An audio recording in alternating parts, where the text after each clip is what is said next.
संदेश यादव। आज अहम मुद्दों पर बात करेंगे, तमाम मुद्दों पर बात करेंगे। मुद्दा आपके बीच हम हमारे वार्तालाप के द्वारा बता जाएंगे। हमारे बीच जुड़ के तो बहुत बहुत धन्यवाद आपका हमारे बीच जुड़ने के लिए। सर, जो ममता बनर्जी थे, उन्होंने पार्टी जो गठबंधन का साथ छोड़ा है, तो इस पर आप क्या कहना चाहेंगे? आखिर क्या एकता नहीं है गठबंधन में? क्या उनका जो मिलाव है वो मिल नहीं पा रहा है? क्या कारण रहा होगा? तो उनके बीच में तो गठबंधन वाली जो बातें कभी थी भी नहीं, तो राष्ट्र की बातें कभी थी भी नहीं। उनकी तो इंडी गठबंधन की जितनी भी बैठकें हो रही थी, वो सब चाय पानी के लिए हो रही थी। तो उनके नेताओं ने कहा था कि हम आते बैठते चाय पानी पीते और चले जाते। फिर कोई किसी की सुनना नहीं चाहता, कोई किसी को बताना नहीं चाहता, कोई किसी की चीज़ों पर पैरवी नहीं करना चाहता, कोई किसी के साथ से चलना नहीं चाहता। तो गठबंधन कैसे होगा? और गठबंधन में 4 साथी होते हैं, तो चारों को बराबरी का हक दिया जाता है। मैं आपको अपने घर बुलाऊं और मैं बोलूँ कि ये होना है, तो आप जल्दी तक तो मानेंगे ना। तुम मेरे घर में बैठे हैं, बाहर निकलेंगे तो आप बोलेंगे।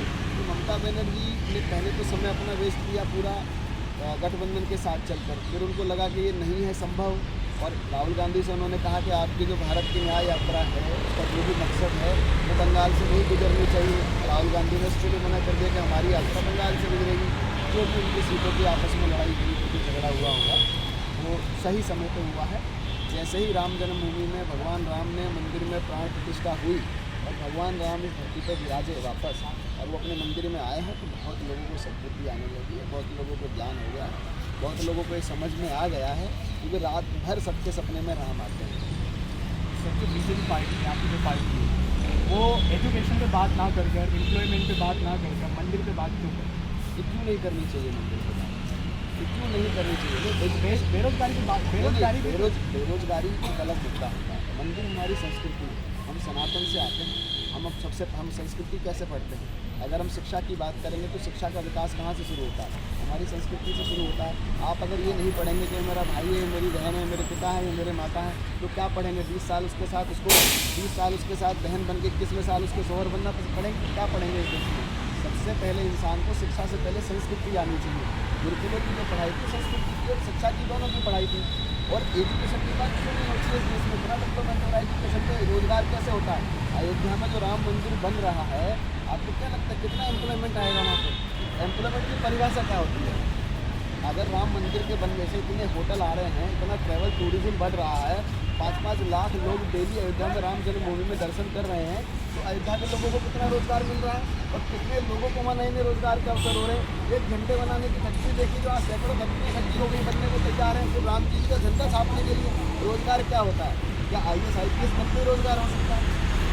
क्या होता है रोजगार? तो रोजगार छोटे से छोटा एक व्यक्ति जो वहाँ पे फूल की भी दुकान खोल कर बैठता है और वो सुबह से शाम तक 1000 रुपये कमाता है, 30,000 रुपये महीने का आदमी होता है। सर, वो रोजगार एक्चुअली, आप जो रोजगार की बात कर रहे हैं, वो एक्चुअली जिमनी होती है।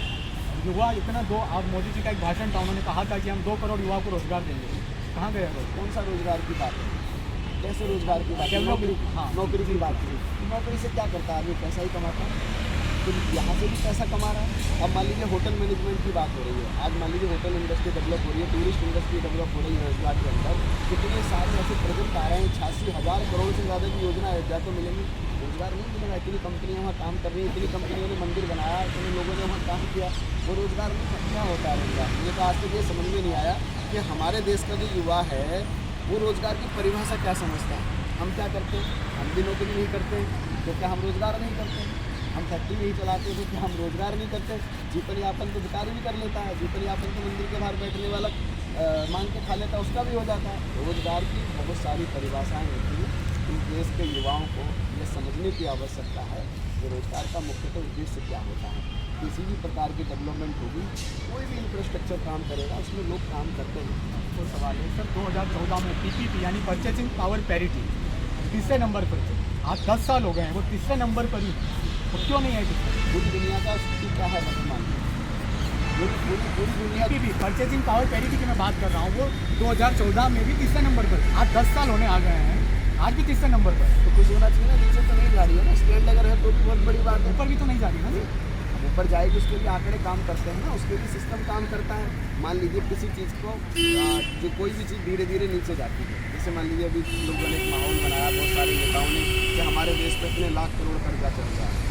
माहौल बना इस देश में, लेकिन उन्होंने उसको जस्टिफाई नहीं किया ना। तो माहौल कैसे बना, कितना कर्जा कैसे चढ़ा, उस कर्जे की डेफिनेशन क्या है। कल आपने बैंक से 10 लाख रुपये मुद्रा लोन ले लिया, आपने अपना रोजगार किया, तो आपने लोन लिया, रोजगार को डेवलप किया, जब रोजगार करेंगे तो लोन भी चुकाएंगे। अब आप ये थोड़ी कहेंगे आपने सिर्फ लोन ही लिया, मैंने कोई रोजगार नहीं किया। मोदी जी का एक और भाषण है कि एक अकेला सब पर भारी। हो सकता है ईवीएम भी तो ईवीएम का मुद्दा है अभी जो बहुत ज़ोरों शोरों से चला था। तीनों राज्यों में ज़ोरों शोरों से पार्टियां जो हैं उछाल, बीजेपी ने उछाल मारी है। सर, मोदी जी का एक भाषण था संसद में कि एक अकेला सब पर भारी। क्या ईवीएम इसमें सबसे बड़ा रोल निभा सकता है? जिन राज्यों में कांग्रेस की सरकार बनती है वहाँ ईवीएम नहीं चलती है। तेलंगाना में कांग्रेस की सरकार बनी, वहाँ ईवीएम नहीं थी, वहाँ वोट का बैलेट पेपर से हो रहे थे। कर्नाटक में कांग्रेस की सरकार बनी, वहाँ ईवीएम नहीं थी। जहाँ पंजाब में सरकार बनी, वहाँ ईवीएम नहीं है क्या? सर, आपकी जो एक वोट बैंक है वो साउथ से क्यों नहीं आते, नॉर्थ इंडिया से क्यों आते? आपने देखा कि तेलंगाना के चुनाव में क्या हुआ है?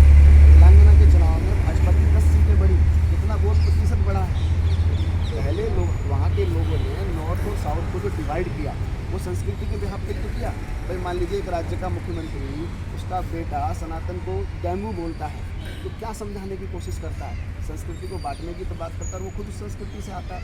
अगर तुमको सनातन को डेंगू बोलना है तो तुम मुस्लिम धर्म अपना लो, क्रिश्चन अपना लो, जैन हो जाओ, पारसी हो जाओ, बौद्ध हो जाओ, क्या जरूरत है बात करने की? फिर तो रहना संस्कृति में है। ये वो लोग हैं सुबह जाके रामलीला के जैसे सुबह अपने मंदिरों में जाते हैं और भगवान से प्रार्थना करते हैं कि सुबह से शाम तक हमने जितना भी उल्टा सीधा बोला प्रभु हमें सब माफ़ कर देना। आप देखिए तेलंगाना में भाजपा का वोट प्रतिशत बढ़ा, तेलंगाना में बीजेपी की सीटें बढ़ी, और अगली बार देखिएगा साथ सरकार भी बने। आप सीटें की बात कर रहे हैं, वोट जो इलेक्शन कमीशन है, ठीक है, वो बताता है कि बीजेपी सबसे बेस्ट पार्टी है। 12 MLA जो है, 12 सांसद जो है बीजेपी के हैं, जिसमें महिला का आरोप है, महिलाओं का आरोप है। आप क्या कहना चाहते हैं? भ्रष्ट की परिभाषा क्या है? अब मान लीजिए हेमंत विश्व शर्मा आसाम के मुख्यमंत्री, राहुल गांधी आसाम जाते हैं, राहुल गांधी से हेमंत विश्व शर्मा कहते हैं कि आप शहर के अंदर से यात्रा ना निकालें, सबका सौहार्द नहीं है, अगर आप करेंगे तो मैं आपका FIR करूँगा। राहुल गांधी जानबूझ कर हम तो चाहते थे उसको FIR उन्होंने कहा कि जैसे ही लोकसभा चुनाव खत्म होगा मैं तुम्हें गिरफ्तार भी कराऊँगा, गिरफ्तार भी किए। ऐसा नहीं है, परिभाषाएँ हैं ना हमारे जो कुछ डिफरेंट